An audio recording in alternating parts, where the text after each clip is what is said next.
Have you been feeling like the world around you doesn't make sense anymore? As if the life you carefully built no longer feels like it fits you? You're not imagining things, and you're not going backwards. You're actually moving forward into a deeper part of yourself that's always been there, just waiting to rise. Carl Jung called this process individuation, the soul's journey toward becoming whole. But no one tells you what it looks like when it begins. And that's why it often feels so lonely, so confusing, and so intense. When your soul begins to rise, it doesn't start with peace. It starts with unraveling. You may be wondering why things that once felt comforting now feel heavy. Why the job you used to be proud of suddenly seems meaningless. Why the conversations you used to enjoy feel shallow. It's not that you're falling apart. It's that your inner world is waking up. Jung believed that the first step of true growth often feels like chaos. Not because you're doing something wrong, but because your false layers are starting to fall away. The parts of you that were built for survival, not for truth, are starting to loosen their grip. Most people think of awakening as a joyful moment of clarity. But Jung warned that the truth doesn't always come gently. It often arrives like a quiet ache in your chest, a deep restlessness, or a sense of being out of place in your own life. You look at the people around you, and though you love them, you feel like you've changed in a way they can't see. You start to feel like an outsider in rooms you used to belong to, and you wonder, what's happening to me? This is the first sign your soul is rising. Life starts to feel foreign. Your surroundings are the same, but something in you has shifted.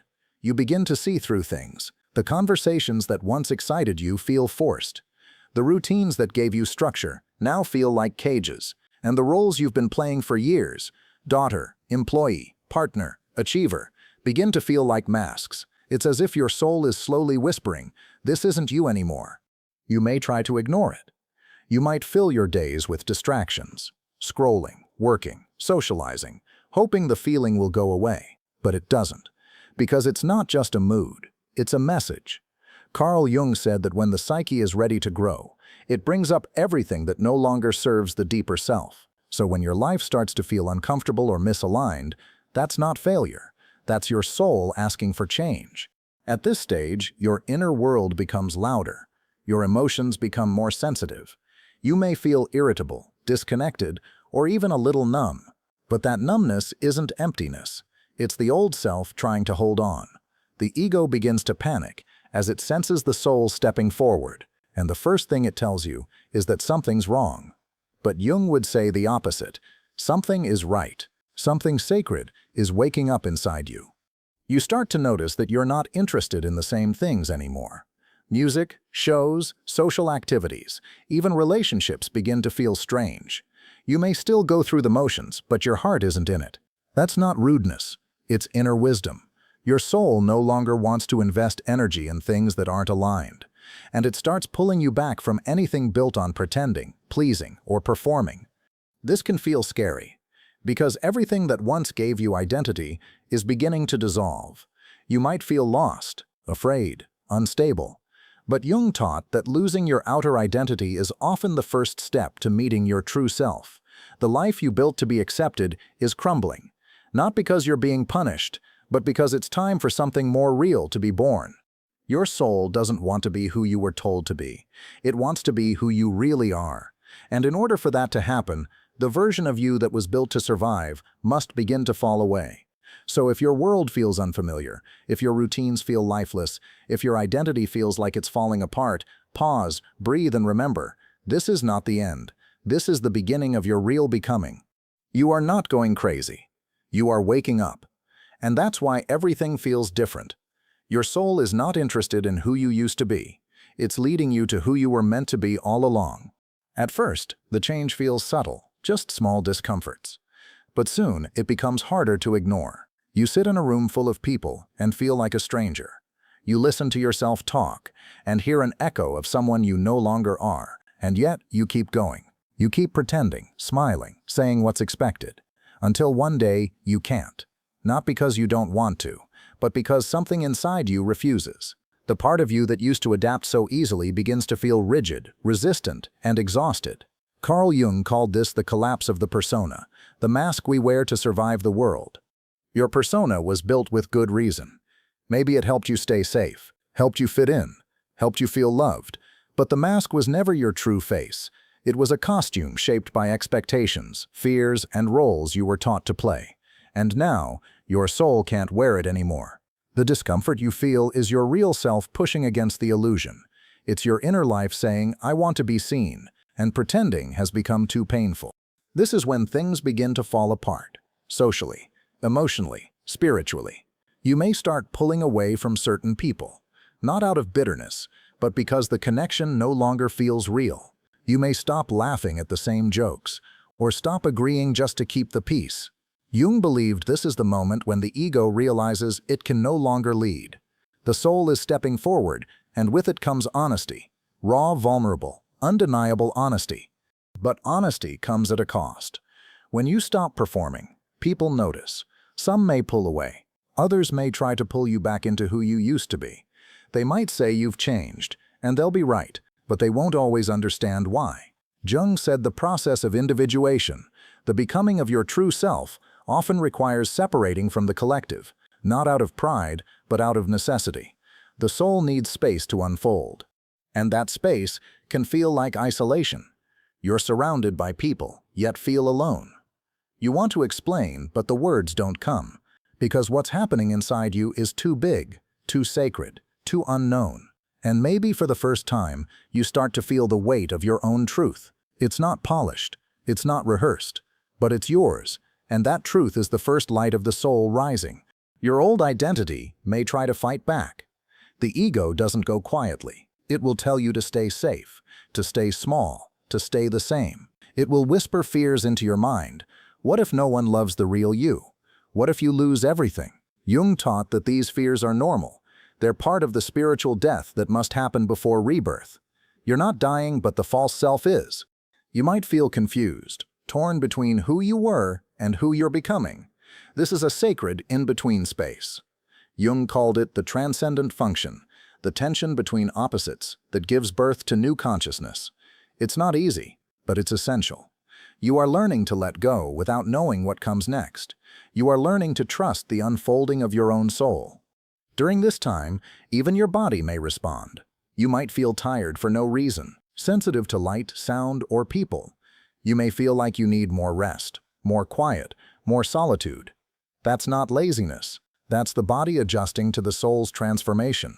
You are not just changing mentally, you are changing spiritually, emotionally, energetically.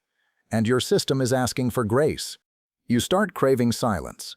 Not just the absence of noise, but the presence of peace. You may find yourself journaling, praying, or staring out the window for long stretches of time. You're not wasting time. You're integrating. Jung believed that the soul speaks in silence, in symbols, in dreams. So when the world outside stops making sense, turn inward. That's where your guidance now lives. This is the beginning of your becoming. The life you had is dissolving, not to punish you, but to make space for something truer, something lasting, something whole. So if your world feels strange right now, if you feel like a different person in your own body, breathe. This is not the end. It's the start of your return to self. Sign 2 begins. Emotions you buried are coming to the surface. One of the most powerful signs your soul is rising is when old emotions you thought were gone suddenly return, stronger than ever. You might cry for no clear reason. You might feel waves of sadness, anger, or fear with no obvious cause. You may even feel like a child again, raw, confused, or overwhelmed. This isn't regression, it's release.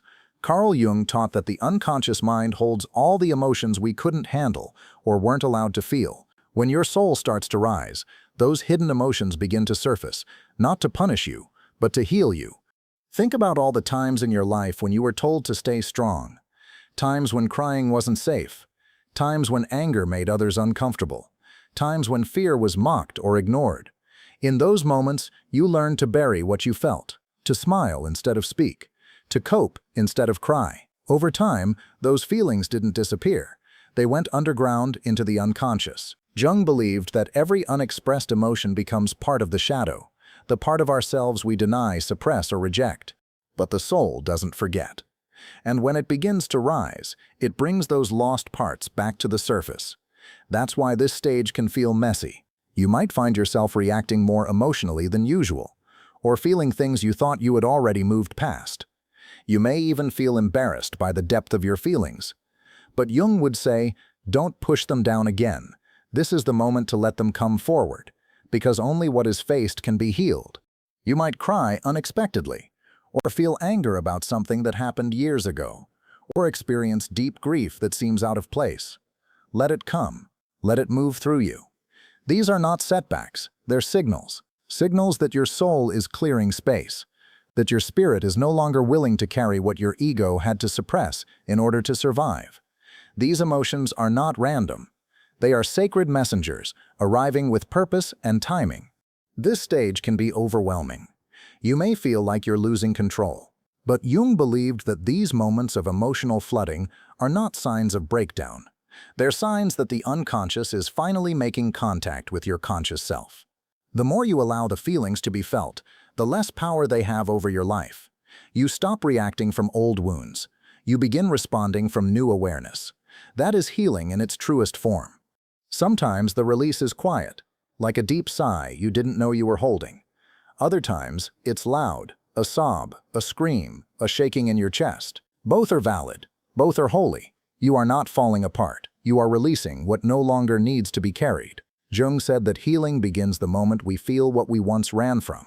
So if your emotions are rising, welcome them. They are the voice of your soul speaking through your body. It may be tempting to run, to distract yourself, to numb the discomfort, but now is the time to stay present. Journal your feelings. Speak them out loud. Sit with them in silence. Let them move through your body like waves. You don't have to fix anything. Just feel. Your job is not to control the emotion. It's to listen to what it's trying to show you. You might not have words for what you're feeling. That's okay. Emotion often comes before language.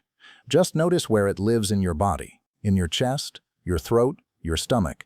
Breathe into it. Jung believed the body holds as much of the soul's story as the mind does. So don't just think your way through this. Feel your way through. Your body is wise. Trust its signals. This kind of emotional awakening can feel lonely, especially if others around you aren't experiencing the same thing. But you're not alone. Many people walk this path quietly. Jung taught that we each carry a personal unconscious and a collective one. That means your healing also connects to something much larger than you. As you heal, you help heal old family wounds, old cultural patterns, even the emotional inheritance of generations before you. So if you're more emotional lately, more sensitive, more tender, it's not weakness, it's strength. Your soul is strong enough now to face what once had to be hidden. And every time you allow a buried emotion to rise and move through you, you are making space for the next version of you to live freely. Part 4. Continuation of Sign 2. This emotional release is not a setback, it's soul work. You may wonder why you're feeling everything so deeply now, why your reactions are stronger, your tears come quicker, your tolerance is lower. But this isn't a step backward. This is soul-level progress. Carl Jung believed that all the emotions we bury eventually return, not to haunt us, but to heal us. The sadness, fear, anger, and even joy that you couldn't express before are now rising to the surface because you're finally strong enough to feel them fully. This is not dysfunction. This is freedom beginning. Sometimes the grief you feel now is not even about what's happening in the present. It's grief for the years you spent pretending you were okay. Grief for the child inside you who didn't get to cry. Grief for the person you had to be just to feel loved. Jung called this shadow integration. The moment when what was hidden is finally welcomed into the light. You are not breaking down. You are breaking open. Your tears are not a weakness. They are proof that your soul is clearing space. This stage may also awaken physical sensations. Tightness in your chest, weight in your limbs, shakiness in your voice. That's because your body remembers what your mind tried to forget. When the soul begins to rise, it doesn't just speak in words. It speaks through energy, through tension, through movement. Jung taught that the psyche is not just mental, it is embodied. Your emotions live in your body, and when you finally feel safe, they begin to move through you. You may notice that certain songs make you cry. Certain smells bring back memories. Certain dreams leave you breathless. All of this is part of the process. The unconscious speaks in symbols and sensations. If something keeps showing up emotionally, it's asking for attention, not avoidance. The soul does not bring pain without purpose. The pain is pointing to a part of you that is finally ready to be heard. It's easy to think, I should be over this by now, but healing doesn't follow a calendar. Some emotions take years to surface, and some come back in layers. Jung said that the soul heals in spirals, not straight lines. Just because you've felt something before doesn't mean it's done. If it's showing up again, it's showing up deeper. That's not repetition. That's refinement. This emotional stage can also bring clarity. You start to see what you were holding on to and why. You realize how much of your emotional life was lived in hiding, and you begin to release the shame you once carried for simply having feelings. The moment you stop apologizing for your tears, your soul breathes deeper. Jung reminded us that becoming whole doesn't mean becoming perfect. It means embracing every part of who we are, including the parts that once scared us. You may begin to notice how others respond to your feelings. Some may be uncomfortable. Others may try to fix you, silence you, or change the subject. This can feel discouraging. But remember, their discomfort is not your responsibility. When you honor your feelings, you give others permission to do the same, even if they're not ready yet. Jung believed that the act of feeling honestly was one of the highest forms of courage. This emotional opening may also shift your relationships. People who were used to your silence may not know how to hold your truth. Some connections may deepen, others may fall away. That's okay. Your soul is clearing space for new resonance, for people who can meet you at this new level of depth. Painful as it is, this is sacred work. You are not just healing for yourself. You are healing generations of silence. And through all of this, something beautiful is happening. You are learning to sit with your own heart. You are no longer running from your feelings. You are listening. You are staying. You are honoring the storm instead of silencing it. And this changes everything. Jung said, emotion is the chief source of consciousness. To feel is to awaken. To feel is to return to life. And that is exactly what your soul is doing now, coming fully back to life. Sign 3 begins. You can't pretend to be who you were anymore. There comes a quiet moment in your journey when pretending becomes impossible. Not because you don't know how, but because something inside you refuses. You try to laugh at the same jokes. You try to fit into the same conversations. You try to wear the same smile you've always worn. But it no longer fits. It feels forced, heavy, and false. This is a clear sign that your soul is rising. Carl Jung believed that when your inner life begins to deepen, the mask you wear in the world, the persona, starts to fall apart. You might not even realize it's happening at first. You'll just feel tired, emotionally and spiritually. Tired of small talk. Tired of pretending to be fine. Tired of keeping your truth tucked away so others won't feel uncomfortable. That exhaustion isn't laziness. It's your soul telling you, I can't do this anymore.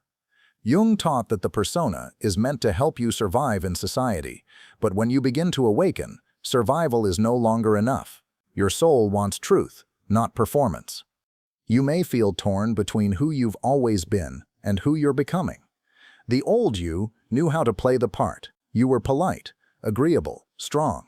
But now, when you try to play that role, something inside you pushes back. Your voice catches when you lie. Your body feels tense when you agree to things you don't believe in. Your smile feels like a costume. This discomfort is a sign, a sacred sign. You're not losing control. You're losing the need to hide. You may even begin to forget how to perform. You catch yourself speaking more honestly, even when it surprises people. You set boundaries. You say no without explaining. You stop laughing when you're not amused. At first, this can feel shocking. But Jung would say, this is not rebellion. This is revelation. You are no longer willing to betray yourself for acceptance. The mask is slipping, and underneath it, something real is awakening. People around you might not understand this change. They may ask what's wrong. They may think you're being difficult or distant or selfish, but you're not. You're just no longer pretending. Jung believed that this stage is often where the real loneliness begins, not because you're alone, but because you're becoming authentic. And authenticity can feel isolating at first, especially when you're surrounded by people who are still playing roles. This is also the moment when the ego starts to panic. The ego is the part of you that spent your whole life trying to manage your image, your reputation, your safety. When you stop pretending, the ego fears it will be rejected. It tells you to stay quiet, to keep performing, to go back to the way things were. But the soul has a different message. The soul says, even if they don't understand, be real anyway. Your reactions to life begin to change. You don't react out of habit anymore. You pause, you feel, you question. You notice when you're faking something, and it makes you uncomfortable. This is growth. This is awareness. Jung said that consciousness is born when we begin to see ourselves clearly, not just the polished parts, but the raw and hidden ones too. And that vision, though painful, is the beginning of freedom. You may start to lose interest in things that once defined you. Success might not thrill you like it used to. Popularity might feel shallow. Old ambitions might feel pointless. That's not a sign of failure. It's a sign that your soul is shifting from external validation to inner truth. The applause used to mean everything. Now peace means more. Now honesty matters more than image. And in this stage, your voice changes. Not just how you speak, but how you express who you are. You speak slower, with more weight. You don't rush to fill silence. You stop trying to convince people. You stop shrinking your truth to protect others. Jung believed that this is when the self begins to lead, not the ego, not the role, but the real, rooted, present you. So if you're noticing that pretending is becoming impossible, take heart. This is not weakness. This is not loss. This is your soul stepping out from behind the curtain and saying, it's time to live without the act. And though it may feel unfamiliar now, this is where your real life begins. As the mask begins to fall, something sacred begins to rise. It's not loud or dramatic. It's quiet, like a still voice whispering beneath the noise. You feel it when you say something honest and your body relaxes. You sense it when you walk away from a conversation that drained you. That quiet presence, that's your soul. Carl Jung believed that the self, the real you, emerges slowly, not with force, but with truth. And once it begins to speak, the ego cannot unhear it. You may feel raw during this time, emotionally open, spiritually exposed. That's because you've lived for so long behind layers of identity, and now those layers are falling away. Jung called this the death of the false self. It feels like losing something, but what you're actually losing is the illusion, the role, the version of you that existed only to be accepted. You're not being stripped down, you're being revealed. You'll begin to notice moments of deep discomfort when you try to go back to old patterns. The conversations you used to force now feel painful. The habits that once distracted you now leave you empty.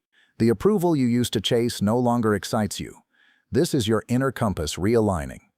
Jung said the soul always longs for wholeness, and when you stop pretending, you finally allow that longing to guide you. It might make things harder for a while. You'll see through lies. You'll feel more. You'll struggle to tolerate superficiality. But these aren't problems. They're proof. Proof that you're no longer satisfied with pretending, that your energy is returning to you, that you're stepping into a new version of yourself. Not one shaped by society, but by sincerity. You're learning how to stand in your truth, even if it makes others uncomfortable. And yes, some people will fall away. Some won't understand your shift. They may say you've changed, that you're distant, that you're not yourself anymore. But Jung warned that awakening often means stepping outside of the tribe. It's not because you're better than others. It's because your soul is being called into deeper alignment. And sometimes, that means outgrowing places that only knew the mask. Your sense of peace becomes your guide. You stop asking, what will they think? And start asking, what feels true for me? You stop chasing applause. You stop performing strength. You begin to admit when you're tired. You begin to rest when you need it. You begin to say no when something doesn't resonate. And with each act of honesty, your soul grows louder. This new way of living can feel vulnerable.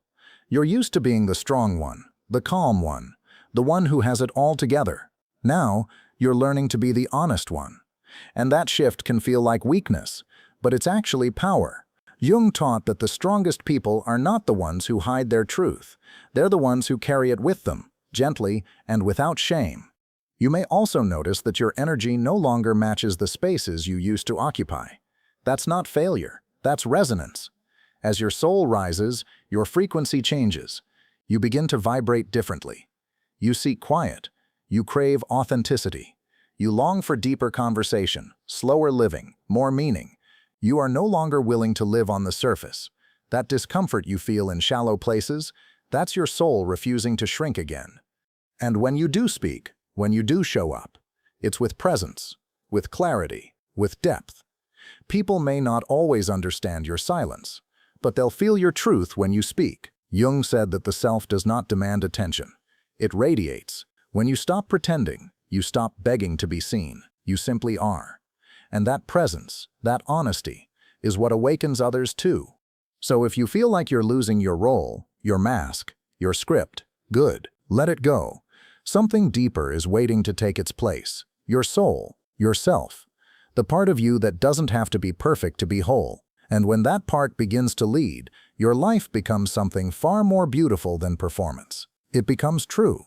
Sign 4 begins. You begin to notice strange synchronicities everywhere. At a certain point on your inner journey, something unusual starts happening.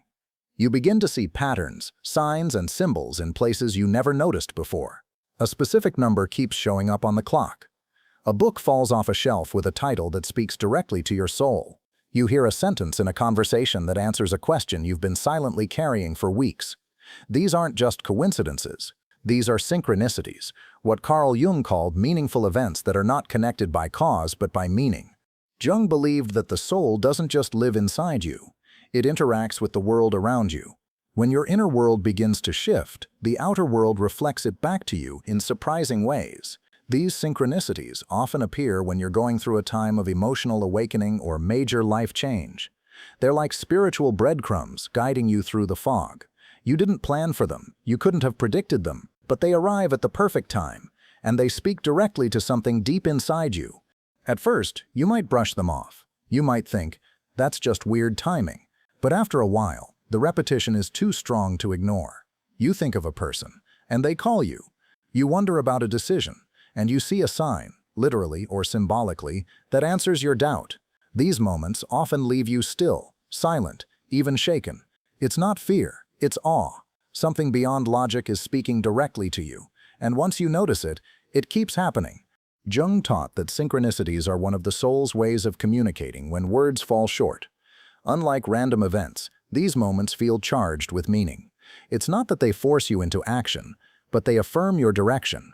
They confirm that the path you're on, however strange or uncertain it may feel, is aligned with something greater. They don't come from the ego. They rise from the unconscious, your deeper knowing connecting with the fabric of life itself. You may begin to notice specific symbols showing up repeatedly. Butterflies during times of transformation. Owls when you're seeking wisdom. Repeated numbers like 11 or 444 when you're standing on a threshold. These aren't just patterns. They are personal. What matters most is how they make you feel. Jung believed that meaning is not fixed. It's emotional. The more something resonates, the more it's trying to speak to your soul. This stage can feel magical, but it's not fantasy, it's alignment. You are not controlling these signs. You are simply opening to them. You are becoming more sensitive to the language of the unconscious, and the unconscious speaks in symbols. Jung called dreams the royal road to the unconscious, and synchronicities are like dreams happening while you're awake. They appear when you're paying attention, and they grow stronger the more you trust them. You may find yourself journaling about these experiences, trying to make sense of them. That's good. That's healthy. But remember, these signs aren't puzzles to be solved. They are invitations to feel, to reflect, to remember. They don't always tell you what to do. Instead, they remind you that you're not alone, that something within you is in conversation with something far beyond you. This deepened awareness also sharpens your intuition. You begin to sense what's right for you, not because someone tells you, but because you feel it in your body, in your spirit. You walk into a room and know whether it's safe. You read a message and instantly know the truth behind the words. These subtle knowings are connected to the same field that brings you synchronicities. It's all one language, the language of alignment. Others might not see what you see. They might say you're imagining it. That's okay. Jung said that the soul's path is often misunderstood because it doesn't follow rules, it follows resonance. And as your soul rises, you stop needing to explain your signs to everyone. You start trusting them for yourself. That trust creates a new way of living, not led by logic alone, but guided by deeper awareness. So if the world has started whispering to you in strange, beautiful ways, listen. You're not crazy. You're not reaching. You're remembering. And the more you listen, the more the world speaks. Because when your soul begins to rise, life stops being random. It becomes meaningful. It becomes connected. It becomes divine. Once you recognize synchronicity, it begins to unfold all around you, quietly, consistently, and with uncanny timing. You might dream about something, then see a reflection of it in waking life. You might write a question in your journal and later overhear a stranger saying something that sounds like an answer. These aren't accidents. According to Jung, these moments reflect a deep truth, that your unconscious mind is not separate from the world, it's in constant dialogue with it. This dialogue becomes more clear as your soul continues to rise. The more aware you become of your inner world, the more the outer world begins to mirror it. It's as if life is answering you back, not with words, but with symbols. Jung described this as the unus mundus, the one world, a mysterious unity between the psyche and the physical world. It's not magic, it's meaning, and the moment you sense it, you know you're in touch with something sacred. This can feel overwhelming at first. You may wonder if you're imagining things. You may worry that you're reading too much into ordinary events. But deep down, something in you knows this is real. It's not wishful thinking. It's deeper perception. Jung taught that the more aligned your conscious self becomes with your unconscious, the more clearly you notice how life speaks. The veil thins, and you begin to live in both worlds, the seen and the unseen. This stage invites you into a new kind of trust, not just in God or the universe, but in your own inner compass. When synchronicities show up, they often confirm what your intuition has already been whispering. You no longer rely on logic alone. You begin to feel your way forward, following what resonates, what calms you, what energizes you. That inner knowing combined with outer signs becomes your new way of navigating life. Synchronicities also help you face difficult moments. During times of uncertainty, grief, or doubt, a well-timed sign can feel like a hand on your back, softly encouraging you not to give up. You may find yourself saying, "That's exactly what I needed to hear." That's not a coincidence, that's connection. Jung believed the unconscious holds ancient wisdom, and when you're ready, that wisdom finds a way to reach you. Over time, you begin to develop your own symbolic language. You might notice certain animals, numbers, or phrases showing up repeatedly, each with its own message. A feather might mean you're supported. A certain number might appear when you're aligned. A specific dream might repeat when you're resisting change. These aren't signs for anyone else. They're messages written in the alphabet of your soul. It's important to remember, synchronicity doesn't take away your free will. It doesn't make decisions for you. It offers guidance, not control. Jung warned against becoming obsessive or superstitious. The point is not to chase signs, but to live in awareness of them. When they appear, pause. Feel what they stir in you, and then move forward with presence. Let them support your path, not define it. Some synchronicities will shake you, others will gently encourage. But all of them serve one purpose, to bring your soul and your life into harmony. As you continue on this path, you'll find yourself saying, "That's so strange, but it feels right." That's how you know it's real. That's how you know your inner and outer worlds are aligning. You may find that you trust yourself more than ever. You begin to follow your gut without needing constant reassurance. You notice beauty where others see routine. You find meaning where others see randomness. This is what happens when your soul begins to take the lead. Life becomes a conversation, and you start listening, not just with your ears, but with your whole being. So if you're seeing signs, patterns, or strange repetitions, pay attention. Your soul is not just rising, it's reaching. Reaching through the symbols, through the moments, through the mystery. Jung would say the soul speaks in images, and synchronicity is its voice. And when you hear it, your entire way of seeing life begins to change. Not because the world changed, but because you did. Sign 5 begins. You start feeling pulled towards solitude and silence. As your soul continues to rise, something subtle but powerful begins to change inside you. You start craving quiet, not just quiet environments, but inner stillness. You no longer feel drawn to loud crowds, busy schedules, or surface-level conversation. Instead, you begin seeking solitude, Not because you're avoiding others, but because you're finally ready to meet yourself. Carl Jung believed that silence is one of the soul's most sacred invitations, and when the soul rises, it often calls us away from the noise. You may feel the urge to pull back from people who used to be a regular part of your life, not out of resentment, but because their energy no longer matches yours. Their words feel too fast. Their topics feel too shallow. You listen, but inside, you're somewhere else. This isn't arrogance, it's alignment. You're no longer willing to ignore your inner world just to keep the outer world comfortable, and that change requires space. You start to sense that something is waiting for you in the stillness. At first, it might feel strange, even a little lonely, but over time, that loneliness begins to transform into something else. Presence. You begin to notice the sound of your own breath. You feel a connection to nature. You journal without a plan. You sit in silence and realize, I'm not alone. I'm with myself. Jung taught that solitude is not emptiness. It's fullness without distraction. This pull towards silence may also reveal parts of yourself you've long forgotten. Memories rise, feelings surface, inner questions begin to echo. You may start to wonder, who am I without all the roles I've played? Without the noise, without the expectations, without the constant doing? And this is the question your soul has been waiting for you to ask. In the stillness, your identity is no longer built by the world. It begins to be revealed from within. You may start changing your daily habits without realizing it. You go for long walks instead of scrolling. You feel called to write, pray, or simply sit in reflection. Time alone no longer feels like isolation. It feels like healing.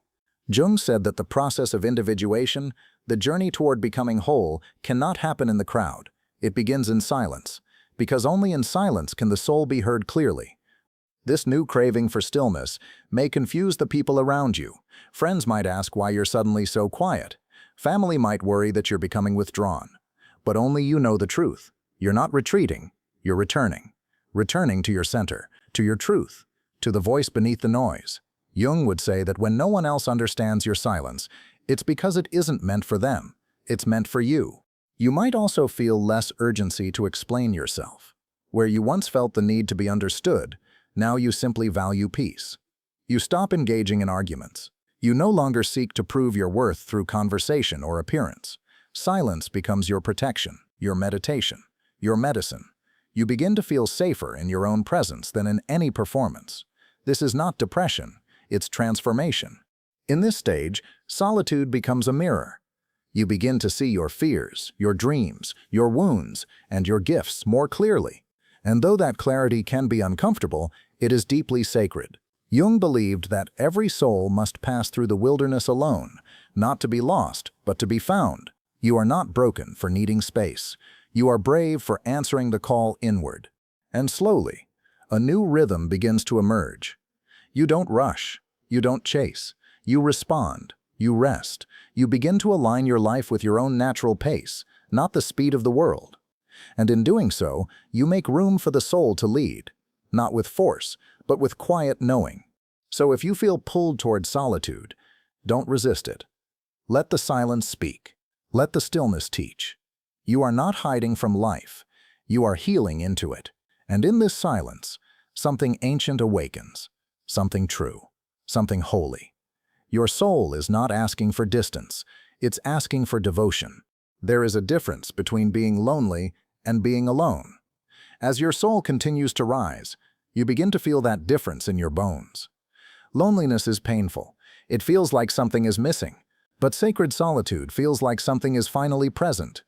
It's not the absence of others, it's the presence of yourself.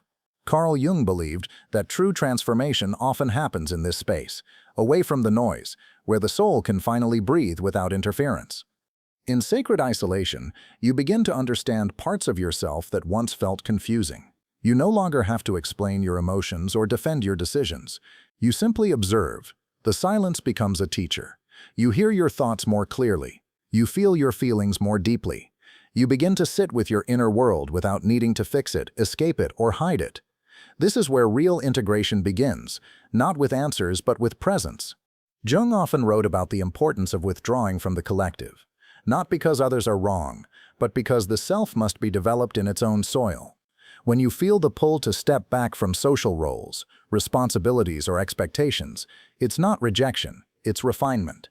Your soul is clearing space for truth to enter, and that can only happen when you stop being everything to everyone and begin being everything to yourself. During this time, even the people you love may not understand what you're going through. They may wonder why you're so quiet, why you seem different. But what they can't see is that you're in a sacred season, a kind of spiritual cocoon. You're not withdrawing out of fear, you're being restructured from the inside. And Jung would remind you what emerges from this quiet will be more honest, more whole, more you. You begin to create space, not just in your calendar, but in your spirit. You stop saying yes out of guilt. You stop filling time just to avoid silence. You stop running from stillness, because you're no longer afraid of what it might show you. And in that space, something beautiful begins to take root: self-trust. The more time you spend alone, the more you begin to trust your own voice, not the voice shaped by fear, but the one shaped by truth. This stage is not always peaceful. Sometimes solitude reveals your deepest fears. The fear of being misunderstood, the fear of not being needed, the fear of being forgotten. But facing these fears in silence is where healing begins. Jung said, "Who looks outside, dreams. Who looks inside, awakens." When you stop looking for validation outside and begin listening inward, you find a kind of peace that no one can give you and no one can take away. In this silence, you may start to rebuild yourself, not with achievements or performances, but with stillness, clarity, and care. You begin to notice your own energy again, what fills you, what drains you, what calls you home. You become your own companion, your own mirror, your own safe space. And that shift doesn't make you less connected to others, it makes you more connected to yourself, which in turn deepens the quality of every connection you choose. Eventually, you start to see solitude not as something to survive, but as something to honor. You start to look forward to your time alone. You guard it like it's sacred, because it is. It becomes the place where you reset, recharge, and remember who you are. You no longer fear the silence, you welcome it. Because in the silence, you meet your soul face to face. So if you're in a season of solitude, know this: you're not being forgotten. You're being remembered by your own soul. You're not being punished. You're being prepared. The quiet you're in now is holy ground. It's where masks fall off, noise fades away, and only the truth remains. This is sacred isolation. And though it may feel lonely, it is also the most loving thing you can offer yourself. Sign 6. A pivotal turning point in the soul's awakening journey. Part 11. Sign 6 begins. Your old life starts to fall apart, so your true path can begin. There comes a moment in your spiritual awakening where everything you once depended on starts to shift. The job, the relationship, the routines, the roles, they no longer feel stable. Some of them fall away. Others feel like they're slipping through your fingers. It can feel terrifying, like the ground beneath you is crumbling. But Carl Jung would tell you, this is not the end of your life. It's the end of the version of you that was never fully aligned with your soul. You might feel like everything is collapsing. The friendships you used to rely on feel distant. The work that once gave you purpose now feels heavy. Even your goals may start to seem irrelevant or disconnected. This isn't failure, it's transformation. Jung taught that the ego creates structures to keep us safe, but those structures often prevent us from growing. When the soul rises, it shakes the foundation to make space for something truer to emerge. You may try to hold things together, to cling to what once worked, to fix what's falling apart. But the more you try, the more things unravel. That's not weakness, it's wisdom. Your soul is not interested in keeping you comfortable. It's interested in making you whole. And sometimes wholeness requires letting go of what is familiar but false. At this stage, you may experience loss, not just of people or positions, but of identity. You might not recognize yourself. The things you once took pride in no longer satisfy. The image you presented to the world begins to fade, and underneath it, something more authentic stirs, quietly, patiently. Jung believed that the loss of identity is a necessary step toward the discovery of the self. What is dying is not you. It's the illusion of who you thought you had to be. This unraveling often comes with pain. It might feel like betrayal, disappointment, or confusion. But each crack in your old life is an opening for something deeper to enter. You may not know what's next. You may feel lost or afraid. But Jung taught that the soul doesn't need a clear map. It needs faith in the process. The disorientation you feel is not a mistake. It's a doorway. You begin to see that the things falling away were never truly secure. The job that gave you status but stole your joy. The relationship that required you to shrink. The belief systems that silenced your intuition. One by one, these false anchors loosen their grip. Not to leave you empty, but to bring you back to your essence. To bring you home to the part of you that was always there, waiting beneath the noise. Others may not understand. They might say, "You're giving up. You're making a mistake." But only you can hear the quiet truth that rises in your chest. I can't go back, even if I wanted to. I've outgrown that version of me. Jung said that growth often looks like destruction from the outside, but it's actually creation from within. What feels like falling apart is actually your soul's construction site. During this time, it's easy to feel abandoned by people, by life, even by God. But this abandonment is not punishment. It's pruning. The universe is removing everything that no longer resonates with your rising frequency. The loneliness you feel is not emptiness. It's a clearing. It's sacred space being made for the truth that's coming. And though you may want to rush through this, to rebuild, to escape the mess, this is the moment to slow down, to let things fall, if they must, to surrender control. Because in this crumbling, your soul is showing you something priceless. You are not who you thought you were. You are more. You are deeper. You are becoming. So if it feels like your old life is falling apart, don't panic. Breathe, grieve, trust. You're not being punished. You're being purified. What is breaking is the shell that kept your soul hidden, and what's about to rise is the life your spirit has been waiting for. When the scaffolding of your old life falls away, it can feel like you're standing in ruins. But if you pause and look closely, you'll begin to see something else. Space. Sacred space. Carl Jung believed that the collapse of the false self was not a tragedy, it was a beginning. What breaks apart isn't your life, but the illusion that kept your soul small. And through the ashes, something more honest, more alive, begins to stir. You may notice that certain people stop calling, that doors once open are now closed, that your plans fall through without warning. It's easy to feel cursed or unlucky during this time, but from a Jungian lens, this is the unconscious taking the wheel. The parts of you that have long been silenced are now making decisions, not with logic, but with longing. And what no longer aligns simply cannot stay. There's a grief to this process. You're not just mourning people or jobs. You're mourning old versions of yourself. The overachiever, the people pleaser, the one who smiled through the pain. Each identity you release feels like a tiny death. And yet, with every burial comes a birth. You begin to feel what Jung called the emergence of the self, the real you, not shaped by expectation, but by essence. This is when you start hearing your inner voice again. Faint at first, but certain. You wake up with questions you never used to ask. What do I actually want? What feels true to me? These aren't easy questions. They're disruptive, but they're also liberating. Because for the first time in a long time, you are not trying to fit into a life. You're learning to create one that fits your soul. As you move through this phase, your relationship with time changes. You stop rushing. You stop chasing. You begin to notice moments instead of milestones. Small joys return. Birdsong in the morning, the quiet rhythm of your breath, the peace of a solitary walk. You're not doing nothing. You're becoming whole. And that wholeness requires the slowing down that comes after collapse. Jung wrote that the wound is the place where the light enters. And now, in the wreckage of your old life, light begins to filter in, not in grand revelations, but in soft understandings. You begin to forgive yourself for staying too long, for not knowing sooner, for carrying what was never yours. That forgiveness isn't weakness. It's the final break from the story that no longer defines you. You also begin to see that not everything you lost was meant to stay. Some things left to protect you. Some people faded to make space. Some dreams dissolved because your soul had outgrown them. And though it hurt, you now understand the universe didn't abandon you.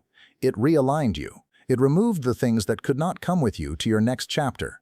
During this season, your faith deepens, not in outcomes, but in process. You stop needing all the answers.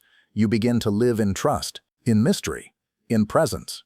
You realize that your life is not a project to fix, it's a journey to feel, and that shift changes everything. You no longer see endings as failures. You see them as the turning of a sacred page. Eventually, something incredible happens. You stop looking back, not because you've forgotten, but because you've healed. You start dreaming again, not from fear, but from freedom. You begin planting seeds in the life you're now choosing, and for the first time, those seeds are rooted in truth, in you.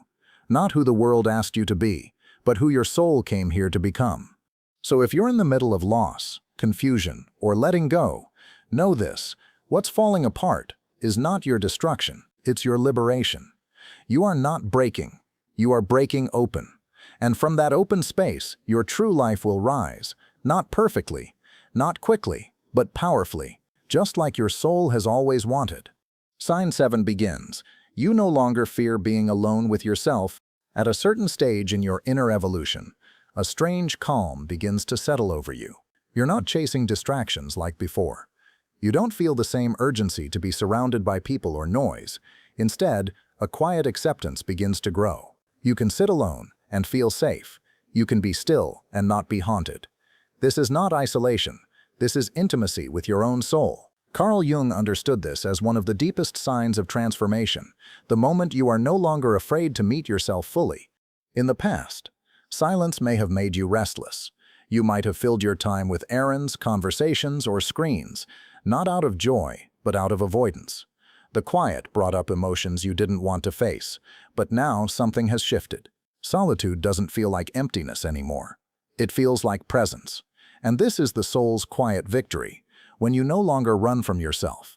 You may start spending evenings in reflection instead of escape. You light a candle. You sit with your thoughts. You listen to your breath, not to achieve anything, but simply to be. Jung taught that when you can hold your own inner world without judgment, without rushing to fix or label it, you enter what he called the sacred union of the conscious and unconscious.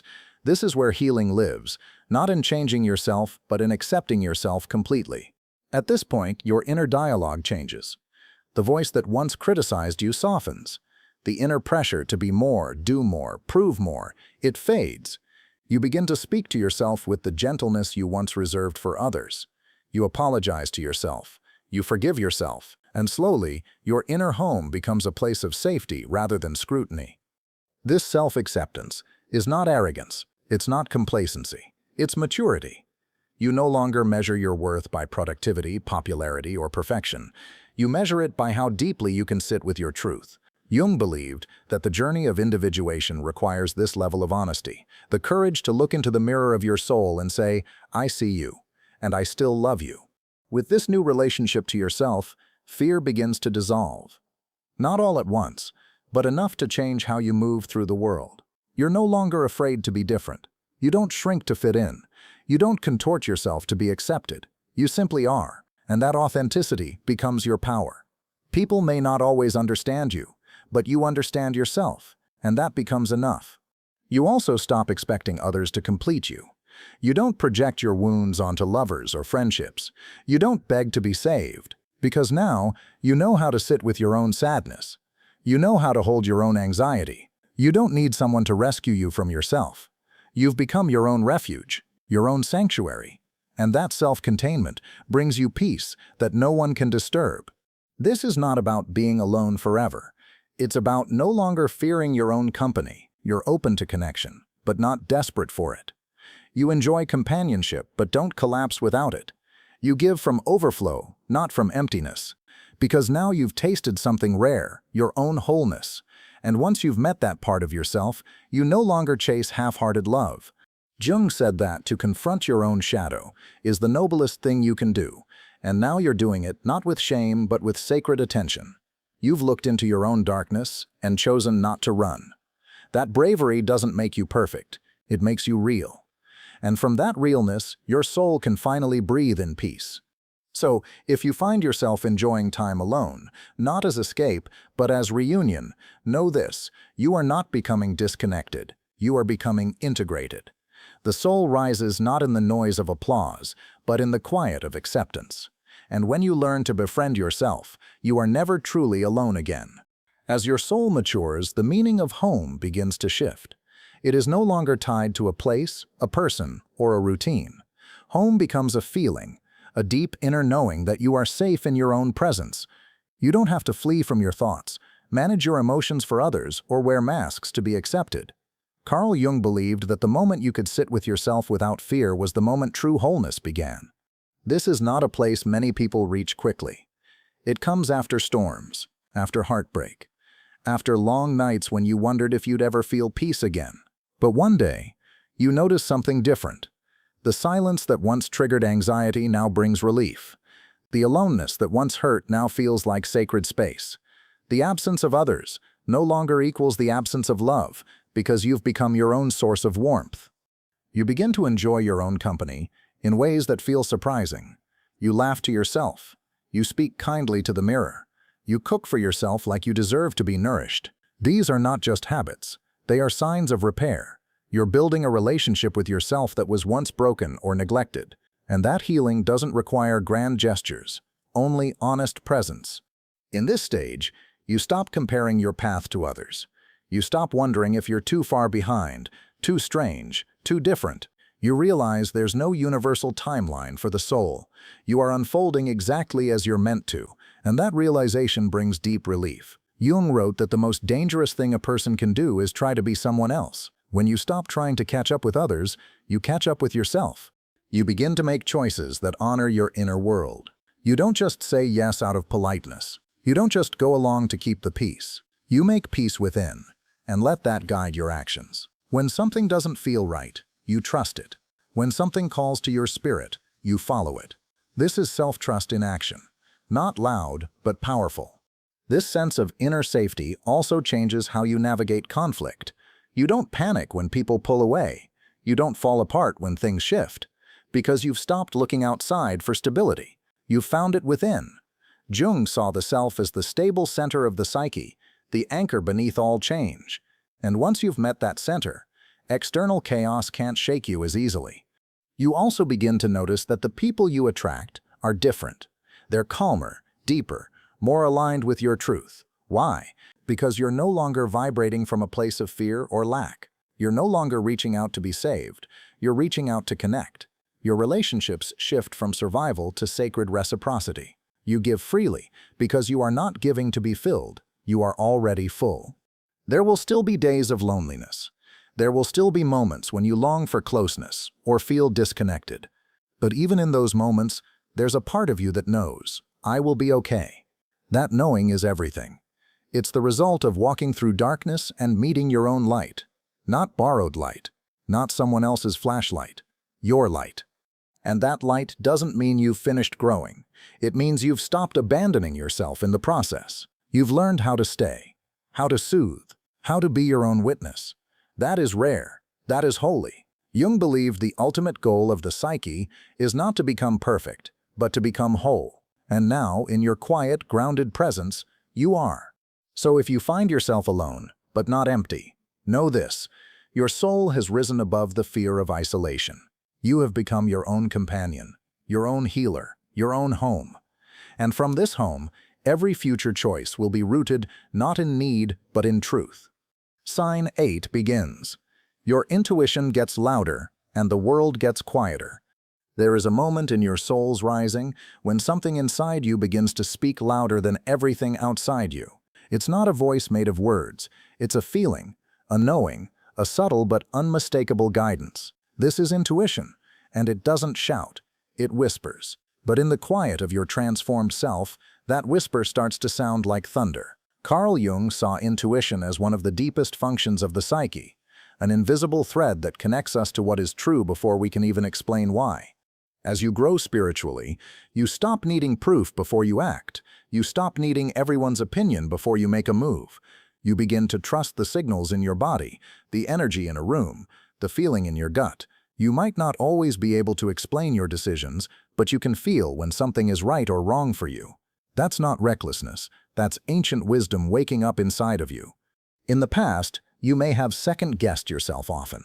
You may have overridden your instincts to avoid conflict or gain approval. You may have silenced your inner voice to blend in. But now, something has changed. You feel the consequences of ignoring your intuition. And more importantly, you feel the peace that comes when you honor it. That shift marks a new level of alignment with your soul. The outer world starts to lose its grip on you.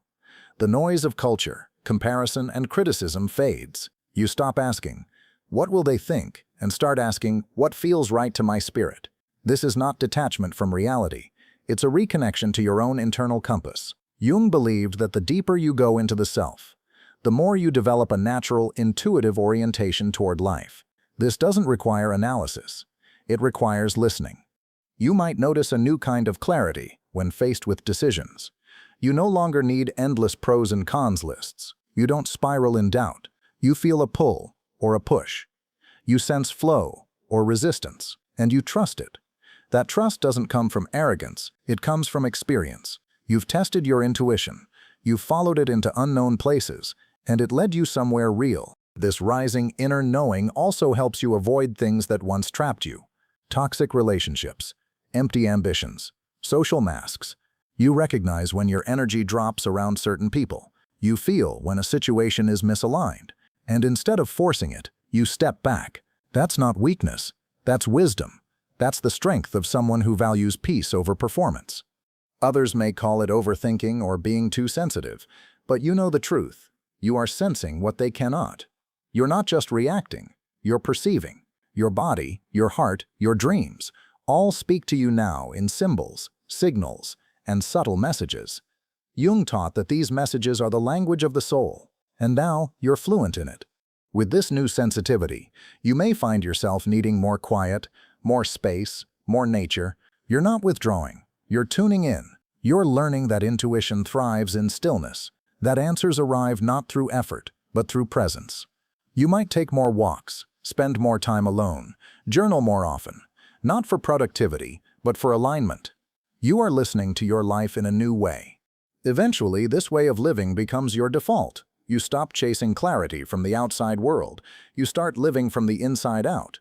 You make choices that others don't understand, and you're okay with that. Because for the first time, you understand. Jung would call this individuation the process of becoming your most authentic self. And that self is deeply intuitive, quietly powerful, and beautifully alive. So, if the world feels quieter, and your inner voice feels louder, trust the shift. You're not losing your mind, you're finding your way. Your soul is rising, and your intuition is leading the way. As you begin to trust your intuition more deeply, something beautiful happens. You stop seeking permission to live the life that feels right to you. You don't wait for someone to validate your choices. You don't explain away your instincts just to avoid judgment. You begin to walk a path that may not be visible to others, but is undeniably felt within. Carl Jung believed that the soul speaks through symbols and subtle feelings, and when you start to live in harmony with those signals, you become radically free. You may find yourself leaving situations that once felt comfortable, but now feel wrong. Not because something terrible happened, but because your body knows this no longer fits. You might step away from conversations, environments, or patterns that used to be part of your everyday life, and instead of guilt, you feel peace. That's how you know it's your soul guiding you, not your fear. You also begin to trust strange nudges. You follow what calls you, even if it doesn't make sense on paper. You pick up books you've never heard of. You drive routes you don't usually take. You start projects out of nowhere. You let yourself be led by something unseen, but deeply felt. And somehow those choices bring you closer to who you are. That's not coincidence. That's intuition aligning you with your sacred path. You notice that life flows more gently when you listen. Conflicts dissolve faster. Creativity rises unexpectedly. You meet people at exactly the right time. You say things without planning that touch someone's heart. It's as if your soul is steering not just your decisions, but your timing. Jung called this synchronicity, the mysterious alignment of inner and outer worlds. And once you start seeing it, you can't unsee it. There's a sacred responsibility that comes with intuitive living. Because now, you can feel when you're out of integrity immediately. Even if no one else notices, you do. A small lie feels heavy. A careless word echoes. An unaligned action lingers in your body. This isn't punishment, it's sensitivity. You're no longer numb, you're awake, and your soul is constantly pointing you back to truth. In this new way of being, you also realize that your intuition doesn't always lead to comfort. Sometimes it leads to confrontation, to endings, to bold decisions. But even when it leads you into the unknown, you follow, because you'd rather walk through uncertainty with truth than stay in safety with a lie.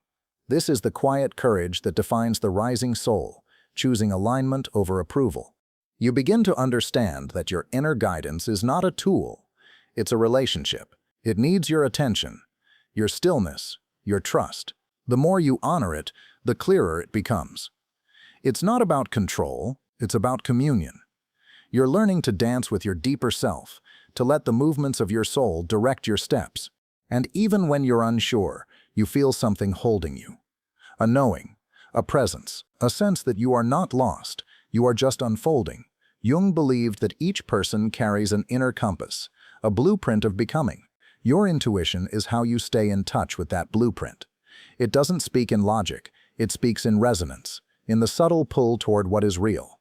The more you listen, the less you explain. You don't argue with people who can't hear what you hear. You don't defend your choices to those who don't feel what you feel. You realize your journey is not meant to be understood by everyone. It's meant to be lived by you. And the more you trust it, the more it blossoms. So if you feel pulled by something soft but strong, something quiet but clear, follow it. You are not being led astray. You are being led home. Your intuition is not a distraction. It is your direction. And with every step you take in alignment with that truth, your soul rises higher. Sign 9 begins. You see suffering as part of the sacred path. There comes a point in your inner journey where you no longer ask, "Why is this happening to me?" but instead whisper, "What is this trying to show me?" It's a quiet yet revolutionary shift. You begin to see your pain not as punishment, but as passage. Carl Jung often spoke of suffering as the crucible through which the soul is forged. When your soul begins to rise, suffering doesn't vanish, it transforms. It becomes the doorway to wisdom, to depth, to something sacred that can't be found in comfort alone. In the past, pain may have felt like something to escape. You may have numbed it, denied it, or tried to outrun it. But now, as you grow spiritually, you do something different. You turn toward it. You ask it questions. You hold it without trying to fix it. And in doing so, you realize that suffering is not a mistake. It's a message. It is not the absence of light. It's the pressure that births it. You begin to notice that some of the most profound parts of you were shaped in the shadows. Your strength was carved in heartbreak. Your compassion was born through loss. Your clarity came from confusion. The version of you that walks with grace now was once on their knees. And that realization humbles you. It deepens you. It connects you to the universal truth that pain is not wasted, it is woven into purpose. This doesn't mean you seek out suffering or glorify it. It means you stop resenting it. You stop pretending life is supposed to be easy. You begin to honor the hard chapters for what they gave you, not what they took. Jung believed that the integration of suffering was essential to wholeness. To deny it is to remain fragmented, but to embrace it fully, consciously, is to become real. During this stage, you may revisit old wounds, not to reopen them, but to finally let them breathe. You stop shaming yourself for how long it's taken to heal. You understand that time doesn't heal all wounds. Presence does. Compassion does. Truth does. And now you're strong enough to offer those things to the younger versions of yourself who were once abandoned in the middle of pain. You also begin to see suffering in others with new eyes. You no longer judge as quickly. You don't assume someone's anger means they're cruel. You don't interpret someone's withdrawal as rejection. You start seeing the child behind the defense, the heartbreak behind the mask, the fear beneath the rage. This is not weakness. This is spiritual sight, and it comes from having walked through fire yourself. In this way, your pain becomes your teacher, but also your bridge. It connects you to others in quiet, invisible ways. You can sit with someone in their sorrow without rushing to fix it. You can hold space without trying to rescue. You've learned how to be with pain without losing your center, and that presence, that grounded compassion, is a sacred gift in a world that often avoids the depths. Jung taught that suffering pulls us into the unconscious, into the parts of ourselves we'd rather not see. But if we face it with courage and reflection, it brings gold, not material gold, but spiritual gold, the kind of insight, creativity, and resilience that cannot be learned in any book or bought in any store. It must be lived. It must be earned through tenderness with our own pain. And so, suffering is no longer your enemy. It becomes your sculptor. It shapes your silence, your slowness, your depth. It turns you into someone who doesn't just survive, but who sees, who understands, who can sit beside someone in the dark and whisper, "You're not alone. I've been there too." And in that presence, healing happens, not just for them, but for you too. So if your soul is rising, and you've known sorrow, loss, or grief, do not think you are broken. You are becoming. You are awakening through your wounds, and through those cracks, the divine enters, not to erase your scars, but to illuminate them as proof. You walked through the dark, and you did not lose your light. As your soul rises, and your inner vision expands, suffering begins to wear a different face. No longer is it something senseless, random, or cruel. You begin to recognize its place in your becoming, not because you wanted it, but because it shaped you into someone more awake, more tender, more wise. Carl Jung believed that suffering draws us closer to the truth of who we are. It humbles the ego, softens the armor, and leads us inward where real healing begins. You may look back on moments of pain that once shattered you and now see them as thresholds, holy ground disguised as hardship. The breakup that left you breathless taught you how to stand alone. The illness that frightened you taught you how to listen to your body.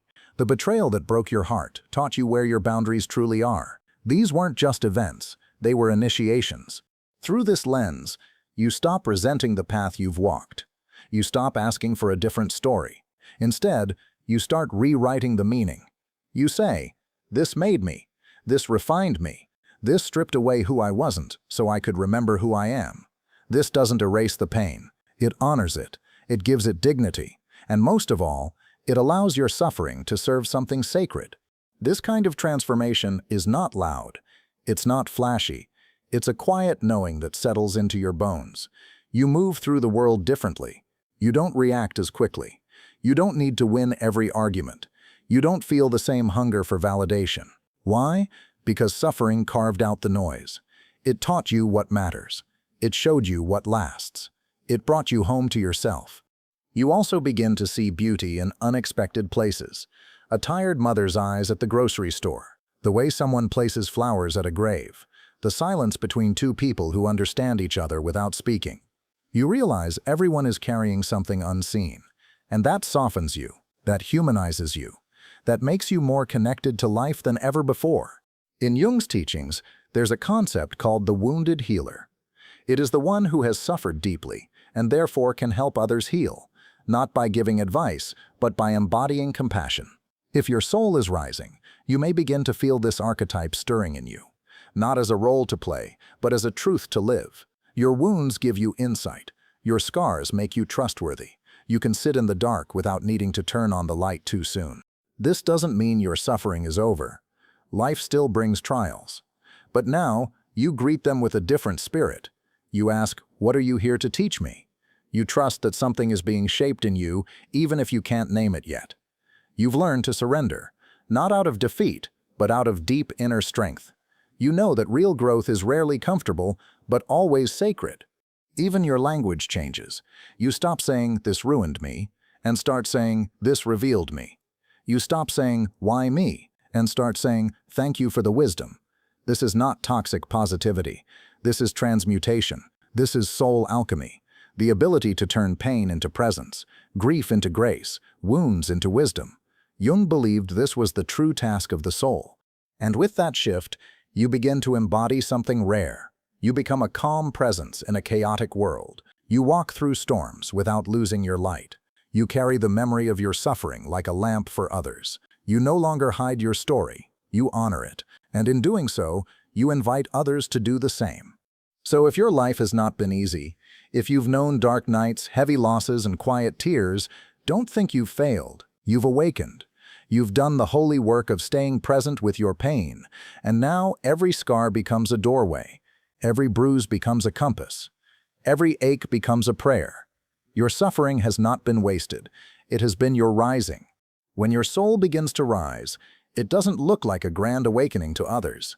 It's not always loud or theatrical. Sometimes it looks like cleaning your space and lighting a candle. Sometimes it sounds like saying no without guilt, or crying in the shower with reverence instead of shame. Soul rising is not about escaping the world. It's about entering it more consciously, more wholly, more aligned with truth. As Carl Jung understood, the journey toward wholeness is not about perfection. It is about integration. The soul does not ascend by leaving pain behind, but by absorbing it into wisdom. You start to realize the signs were always there. The moments you paused before reacting, the times you walked away from what used to trigger you, the strange peace that arrived even when nothing had changed on the outside. These were not accidents. These were echoes from your soul, saying, "You're ready." The deeper self has been rising all along, not through force, but through quiet remembering. There is no final destination on this path. No badge of enlightenment, no moment where you become finished. Instead, there is a deepening, a widening, a softness that grows alongside your strength. You stop striving to be above it all and begin rooting yourself deeper in what's real. Real connection, real awareness, real presence. Your soul doesn't want you to escape the human experience. It wants you to embody it fully, courageously, and lovingly. You also stop measuring your worth through progress. The rising soul doesn't need milestones to feel meaningful. Sometimes, just being is enough. Rest becomes sacred. Silence becomes nourishing. You realize that healing isn't always forward. Sometimes it's circular. Sometimes it spirals back into old wounds to offer deeper layers of love. And that's okay, because now you have the wisdom to meet it without fear. In this space, you begin to feel both ancient and brand new, like someone who has walked through lifetimes of transformation, yet is still tender, still curious, still open to wonder. You hold both grief and joy in the same breath. You cry and laugh in the same moment. You see the divine in the ordinary, the sacred in the small.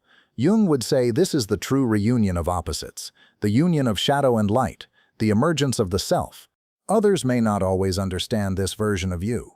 You might feel like you're moving slower, speaking softer, living deeper, but this is not regression, it's refinement. The old self rushed to be seen. The rising soul is content to see. The old self sought approval. The rising soul seeks truth. You no longer want to win the world. You want to be real within it. You may also notice a strange kind of calm that follows you. It's not the absence of chaos, but the presence of something steady inside, a knowing, a light that doesn't flicker with every wind, a voice that says, "No matter what happens, I will not abandon myself again." That is the soul's promise. And once you feel it, you never forget. Carl Jung taught that the greatest gift we can give the world is our own wholeness, not our performance, not our perfection, our wholeness. And wholeness is born through depth, through honesty, through the slow, sacred work of loving even the parts of ourselves that we once feared. When your soul rises, you don't just change, you become more yourself. So take a moment to honor this. You've walked through fire. You've let go of illusions. You've stood in truth. You've healed in silence. You've softened in strength. You've become the witness of your own becoming. And whether or not the world sees it, your soul does. And that soul? It's not rising away from life. It's rising deeper into it, into purpose, into presence, into peace. To the one who has walked through shadows and still chose to open their heart, this is for you. To the soul, who no longer seeks to escape pain but to understand it, this is your blessing. You are not behind. You are not broken. You are not late. You are becoming. And becoming, as Carl Jung taught, is not a straight line. It is a spiral, a sacred dance between what you were and what you're meant to be. The soul doesn't rush. The soul remembers. If you've made it this far, you've likely walked alone at times. You've questioned your path, doubted your light, wondered if the inner work was even real. But let me say this to you now. It is real. Every quiet moment of reflection, every uncomfortable realization, every time you chose truth over convenience, every time you stayed instead of running, these were not small things. These were soul movements, sacred acts of self-reclamation.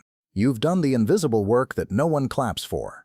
You've faced the wounds that were passed down through generations. You've dared to say, It ends with me. And that courage, it matters. Not just for you, but for every life you touch, for every heart you speak to without even knowing. Your rising is a ripple. Your becoming is a beacon. Maybe you still feel unsure. Maybe the rising hasn't given you clarity yet. Just space. Space to feel, to grieve, to breathe, to remember. That's okay. Rising isn't always a rush of joy. Sometimes it's a quiet shift, a deeper stillness, a softer presence. Jung knew that the soul doesn't erupt, it emerges, like a flower from stone, like light from the edges of night. And now, you are that emergence. You are becoming someone you once longed to meet. Not because life made it easy, but because you chose the inner path, even when no one else could see why. You honored your pain. You listened to your intuition. You stepped away from what dimmed you. You softened without disappearing. You spoke without shouting. You healed without needing applause. So let this be your reminder. You are allowed to rise slowly. You are allowed to heal quietly. You are allowed to take your time.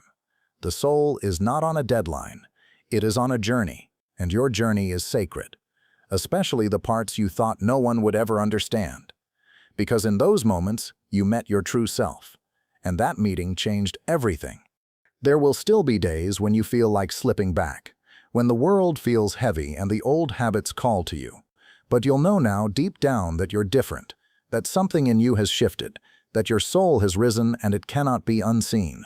You'll carry that truth like a quiet fire, and even in the coldest moments, it will keep you warm. Carl Jung once said, "The privilege of a lifetime is to become who you truly are." You, dear one, are claiming that privilege. You are not waiting for the world to give you permission. You are walking your path with grace, with honesty, with soul, and in doing so, you're becoming more than healed. You're becoming whole. So breathe deep, stand tall, not in pride, but in peace. You are not who you used to be. You are someone new, someone ancient, someone rising, and the soul that rises doesn't need to explain, it only needs to shine. You are the light